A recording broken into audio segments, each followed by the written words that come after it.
Bismillahirrahmanirrahim. Assalamualaikum warahmatullahi wabarakatuh. Saya Gibi Putri Malinda dengan NIM 3519029. Baiklah, saya akan memaparkan video presentasi dari kelompok 10 dengan judul Putusnya Hubungan Kerja atau Separasi. Baiklah, yang pertama saya akan menjelaskan mengenai definisi separasi. Separasi adalah merupakan pemisahan antara tenaga kerja dengan organisasi atau perusahaan. Secara sederhana, separasi adalah keputusan antara pekerja dengan organisasi atau antara dua belah pihak untuk keluar dari organisasi atau PHK. Tujuannya adalah untuk menjaga dan mempertahankan efektivitas dan efisiensi organisasi atau perusahaan. Separasi terjadi misalnya separasi karyawan atau organisasi memutuskan untuk saling mengakhiri hubungan kerja. Manfaat dari separasi. Yang pertama, mengurangi biaya tenaga kerja, terutama jika organisasi memutuskan untuk tidak mengisi kembali jabatan atau lowongan. Yang kedua, kesempatan mengganti karyawan yang berkinerja jelek. Nomor 3, meningkatkan inovasi terutama jika organisasi menerapkan kebijakan promotion within. 4, peluang meningkatkan program diversitas. Selanjutnya jenis-jenis separasi. Yang pertama ada separasi alami. Separasi alami merupakan telah putusnya hubungan kerja akibat karyawan yang bersangkutan pensiun karena usia tua atau retirement atau meninggalkan dunia. Selanjutnya adalah jenis-jenis separasi. Yang pertama adalah separasi alami. Separasi alami merupakan telah putusnya hubungan kerja akibat karyawan yang bersangkutan pensiun karena usia tua atau meninggal dunia. Batasan usia tidak berlaku menyeluruh karena perbedaan dalam jenis pekerjaan. Menyeluruh karena perbedaan dalam jenis pekerjaan menyebabkan perbedaan dalam batasan usia.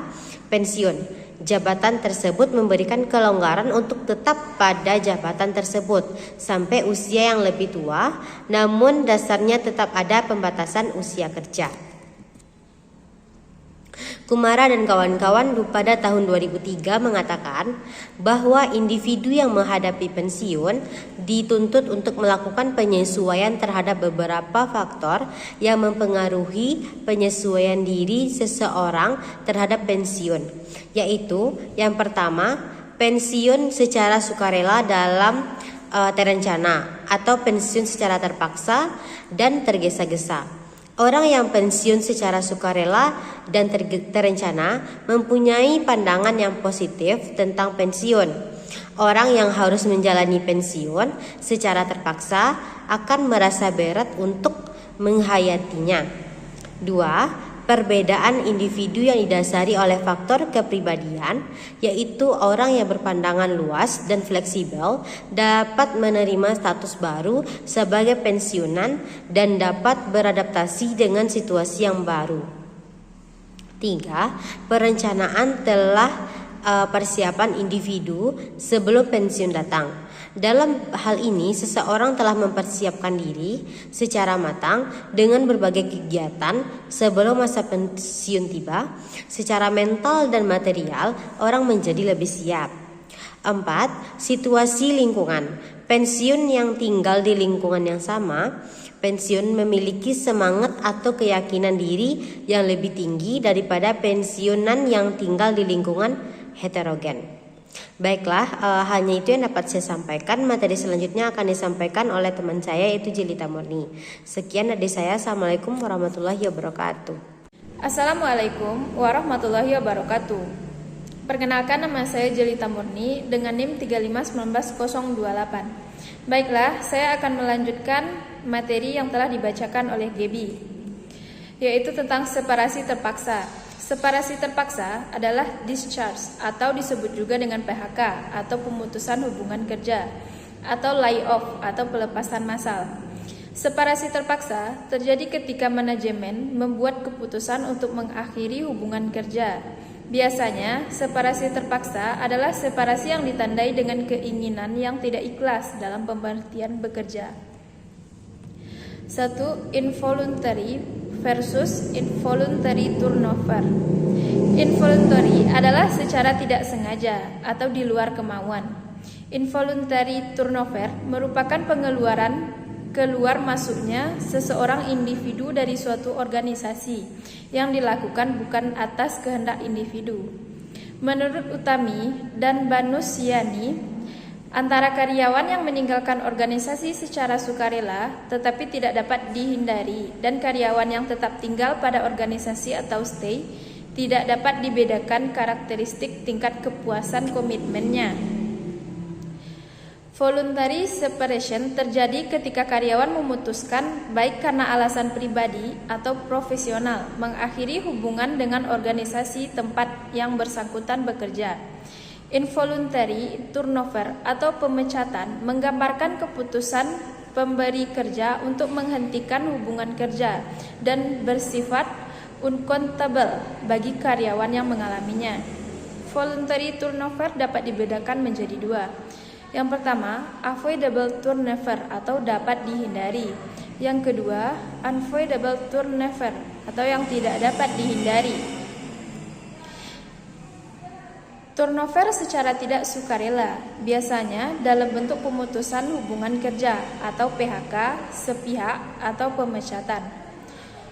Voluntary turnover secara sukarela biasanya diinisiasikan oleh pekerja atau karyawan dengan alasan apapun. Adil dalam separasi. Adil dalam separasi keadilan dalam proses separasi menurut Jusmaliani dapat dilihat dari 3 dimensi, yaitu hasil atau outcome justice, prosedur protokol atau procedural justice, dan proses interaksi atau interactional justice. Karyawan atau pegawai akan memberikan feedback positif apabila separasi dilakukan dengan adil. Outcome justice yaitu dimensi yang dimaksud berfokus pada hasil akhir, penilaian akhir terhadap hasil dan diterima secara relatif oleh setiap individu. Fokus procedural justice adalah dengan cara-cara yang digunakan untuk menentukan hasil yang akan diterima. Prosedur yang berkaitan dengan jawaban akan mampu memindahkan. 1. Outcome justice. Dimensi yang dimaksud dengan outcome justice ini berfokus pada hasil akhir, penilaian akhir, dan terhadap hasil yang akan diterima secara relatif dan setiap individu. Apakah separasi tersebut dipersepsikan memenuhi prinsip keadilan atau tidak? Sebab outcome terkait dengan pekerjaan yang sama dan tergantung dengan siapa ia diperbandingkan. Yang kedua, procedural justice. Fokus procedural justice adalah dengan cara-cara yang digunakan untuk menentukan hasil yang akan diterima. Prosedur yang berkeadilan dan tepat dipertanggungjawabkan akan mampu meminimalisir kemarahan pegawai atau karyawan. 3. Interaksional justice. Keadilan interaksional merujuk pada sifat interpersonal, bagaimana hasil akhir diimplementasikan. Ketika putusan dijelaskan dengan baik dan dilaksanakan dengan cara yang penuh rasa peka dan penuh empati akan mengurangi rasa kesal dan sakit hati pegawai atau karyawan. Baiklah, berdasarkan pemaparan materi tadi dapat disimpulkan pemutusan hubungan kerja atau pemberhentian merupakan pemutusan hubungan kerja seorang karyawan dengan suatu organisasi perusahaan. Dengan pemberhentian berarti berakhirnya keterikatan karyawan terhadap perusahaan. Pemberhentian adalah fungsi operatif terakhir manajemen sumber daya manusia. Istilah pemberhentian sinonim dengan separation, pemisahan atau pemutusan hubungan kerja karyawan dari suatu organisasi perusahaan.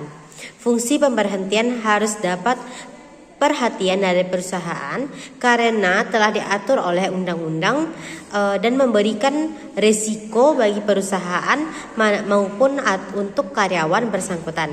Pemberhentian harus sesuai dengan Undang-Undang Nomor 12 Tahun 1964. Baiklah, sekian pemaparan materi dari kelompok 10. Jika ada kesalahan kata dan penyebutan kami mohon maaf. Assalamualaikum warahmatullahi wabarakatuh.